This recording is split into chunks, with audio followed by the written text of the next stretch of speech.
नमस्कार। आज मैं बात करने वाला हूँ यूरिक एसिड पे। यूरिक एसिड अगर आपके शरीर में बढ़ गया है तो उसे कम कैसे करें, आज इस चीज़ पे हम चर्चा करेंगे। यूरिक एसिड का अर्थ है एसिड।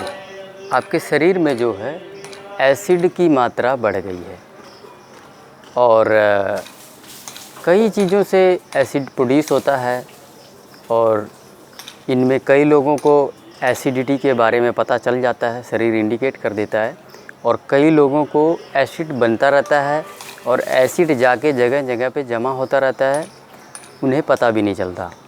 और जहाँ कहीं भी स्पेस मिलता है, जैसे कि जोड़ों में स्पेस होता है, सब जितने भी हमारे जॉइंट्स हैं, ये हो गए, घुटने के हो गए या पैर के जो जोड़े हैं जहाँ कहीं भी स्पेस होगा वहाँ जाके वो जो है एसिड वो जमा हो जाता है।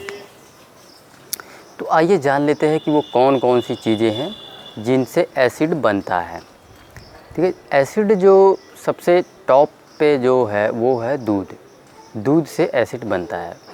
जिस किसी को भी एसिडिटी की समस्या होगी वो जैसे ही दूध पिएगा वो एसिडिटी को बर्दाश्त ही नहीं कर सकता। इतनी ज़बरदस्त एसिडिटी होती है दूध की कि वो उसे बर्दाश्त ही नहीं करता और 2 दिन से पहले वो एसिडिटी जाती नहीं है। दूसरा जो है, दूध जब मैंने बोल दिया तो उसमें सभी चीज़ें प्रोडक्ट आ गए दूध से जुड़े हुए, और उसमें चाय भी आ गया। दूसरी जो चीज़ है जो बहुत अधिक मात्रा में एसिड बनाती है और हमें पता भी नहीं चलता, हम पूरा जीवन उसको खाते रहते हैं, वो है सभी प्रकार की दालें। जी हाँ, बहुत ज़्यादा मात्रा में एसिड प्रोड्यूस करती हैं। अगर आपका यूरिक एसिड बढ़ा हुआ है और आप दालों का सेवन करे जा रहे हैं तो आपका कभी भी यूरिक एसिड नहीं कम होगा, क्योंकि इतनी ज़्यादा मात्रा में एसिड बनाती है कि आप उसे जो है कई लोगों को वो पता भी नहीं चलता है, क्योंकि शरीर इंडिकेट ही नहीं देता है। तो आप सारा दिन जीवन उसे खाते रहते हैं दालों को, और जो है वो एसिड जो है जोड़ों में जाके जमा होता रहता है।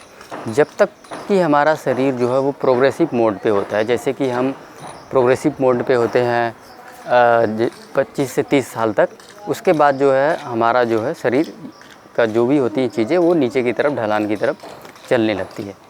तो इसलिए 30 साल से पहले हमें समस्या नहीं होती, हम जो मर्ज़ी खा पी लें, दूध भी खा लें और दालें भी खा लें हमें कोई समस्या नहीं होती। लेकिन उसके बाद जो है प्रॉब्लम आनी शुरू हो जाती है।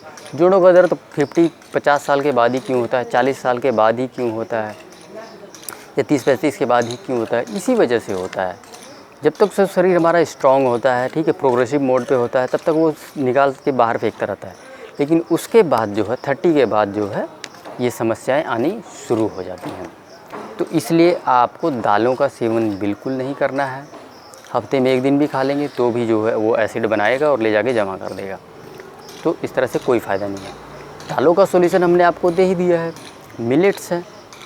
आपको क्या चाहिए? दालों से प्रोटीन ही तो चाहिए ना। तो मिलेट में है, अच्छी खासी मात्रा में मिलेट में प्रोटीन है, आप उसको खाओ। मिलेट तो जो है तीनों चीज़ों को रिप्लेस कर दे रहा है, दालें, गेहूँ, चावल, तीनों को रिप्लेस कर दे रहा है। और वैसे भी आपको एक दिन में एक ही अनाज खाना चाहिए, उसमें 2-3 अनाज मत मिक्स करो। अगर सुखी रहना है, पूरा जीवन स्वस्थ रहना है, तो ये फार्मूला अपना लो कि एक दिन में केवल एक अनाज, सिंगल अनाज खाना है आपको, और वो भी मिलेट्स में खाना है। 5 मिलेट्स में से एक अनाज एक दिन खाना है आपको।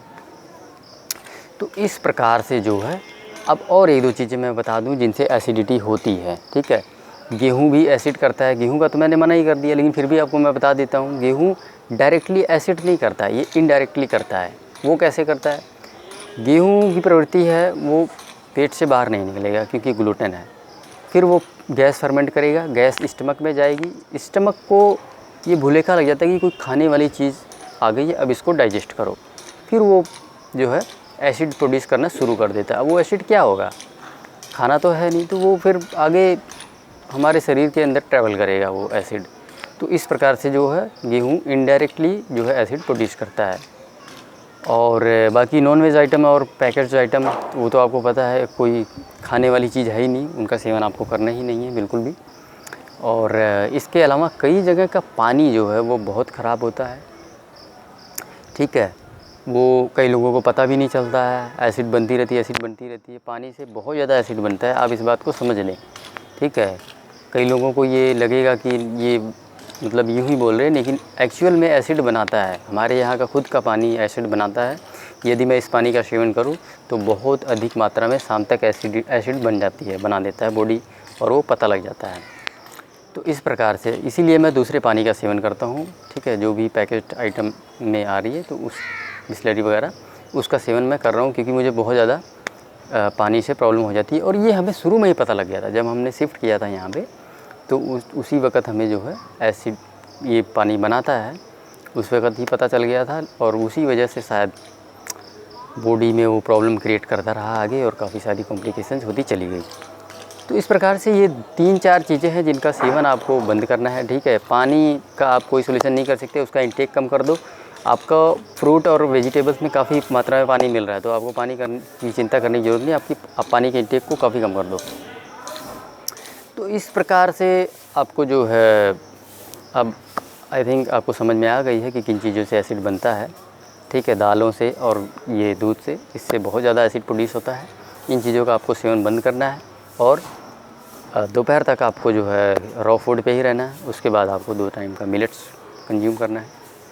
तो इस वीडियो को यहीं समाप्त करते हैं। धन्यवाद।